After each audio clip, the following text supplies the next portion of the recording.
The news was better for Nebraska football over the weekend, topping UTEP in Lincoln. They've got a huge one coming up this weekend with old rival Colorado coming into Memorial Stadium. Mitch Sherman covers the Huskers for The Athletic. He joins us now. We'll get to the game with the Buffs in a minute here, Mitch, but give me a sense of the mood of the Nebraska fan base coming out of that win over UTEP.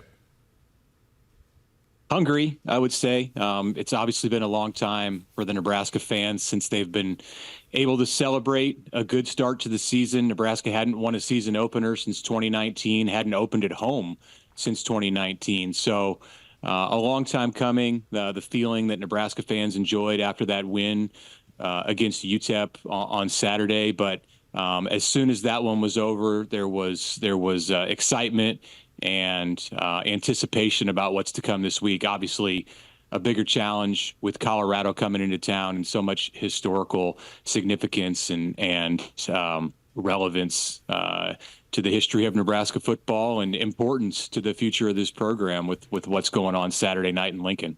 Well, let's go there. I think probably most Big Ten fans are familiar with the rivalry between Nebraska and Colorado.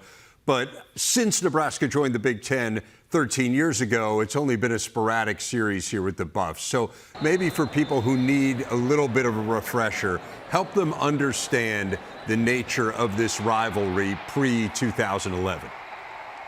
Sure. It was more hatred than other rivalries that Nebraska enjoyed in its Big 8 and Big 12 days. Nebraska dominated Colorado historically, and then Bill McCartney in the 1980s built his program around having hatred for Nebraska. And, we've heard the stories about the red that was not allowed to be worn inside the Colorado football facility. And Colorado used that to springboard to prominence and shared a national championship and produced a Heisman Trophy winner and a ton of NFL players and had some success against Nebraska in the later years of the Big 8. And then Nebraska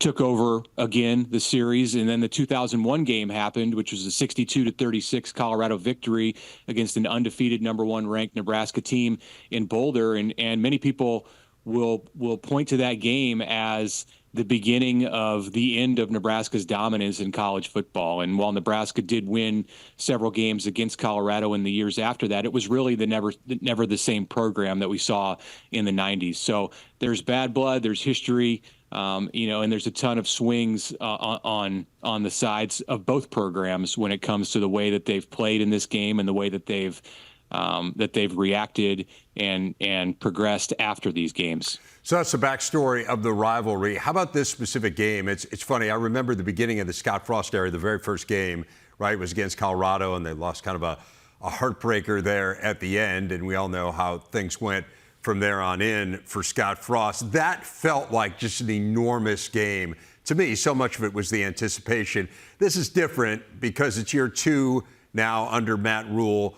But obviously, this one feels like such a barometer now for Nebraska. Oh, yeah. Like, help me understand, is this the biggest game since that Scott Frost first game against Colorado? Like, where does this measure up in terms of big games that you can remember in kind of the recent history here for the Huskers?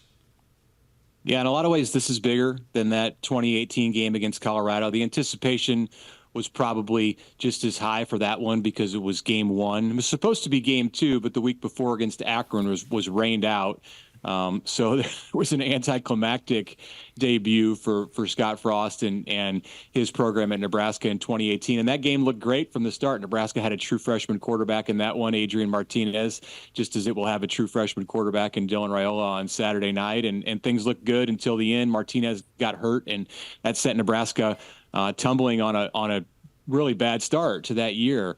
0-6 in 2018, and then Colorado won in overtime in 2019 in Boulder, and then the Buffs with Deion Sanders won last year in the battle of the first-year coaches, Sanders and Matt Rule. I think this one is as significant as far when you add it all together, the anticipation for the game, the build-up, and then the real ramifications, because as you said, this is really a barometer for where Nebraska's at under Matt Rule.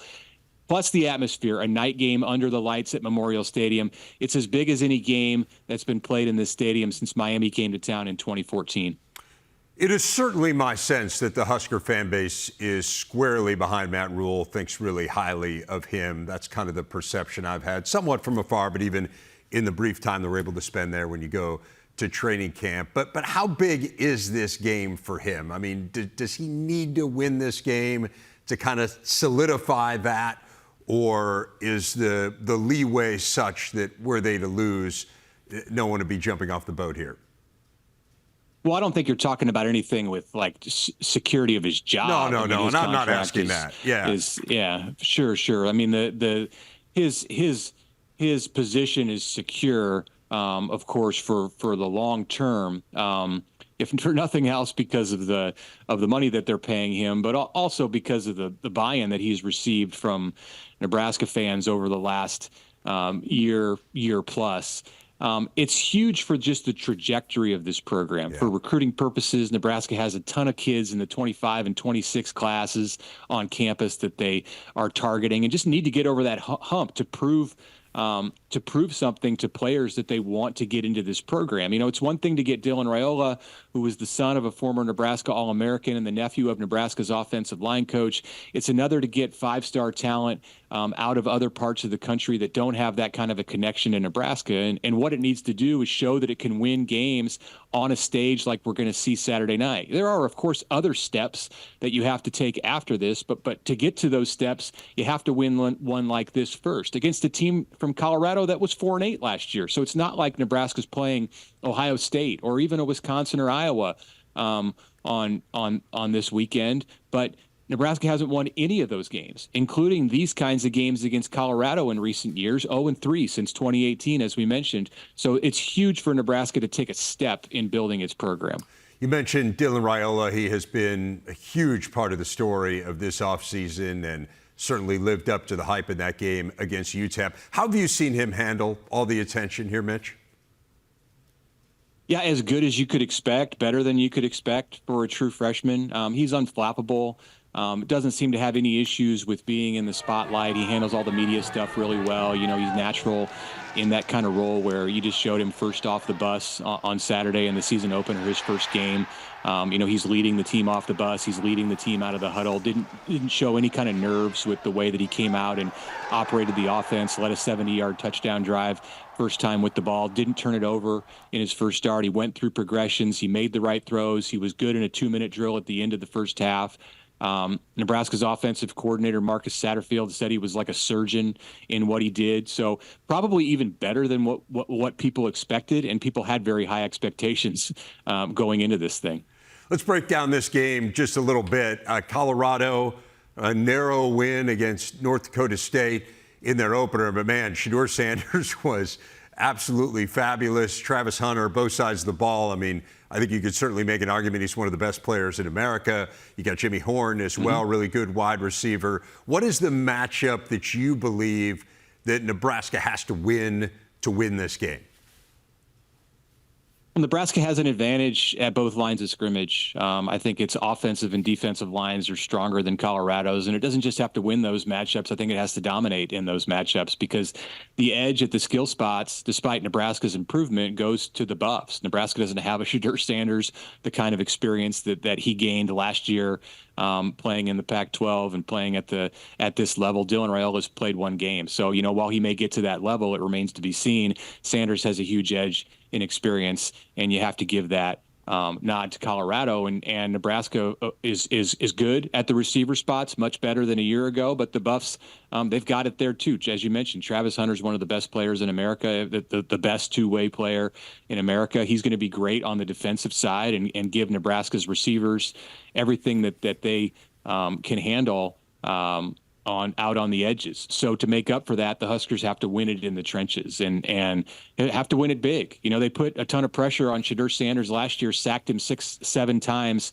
in Boulder, and he still threw for nearly 400 yards in a 36-14 game that was a laughter after the first few minutes of the second half. So based on that formula, you know, I think Nebraska has to do even more than win in the trenches. They've really got to hold their own at the skill spots too. So the challenge is great. You see Colorado and you see the 4-8 record and you see the struggles against North Dakota State.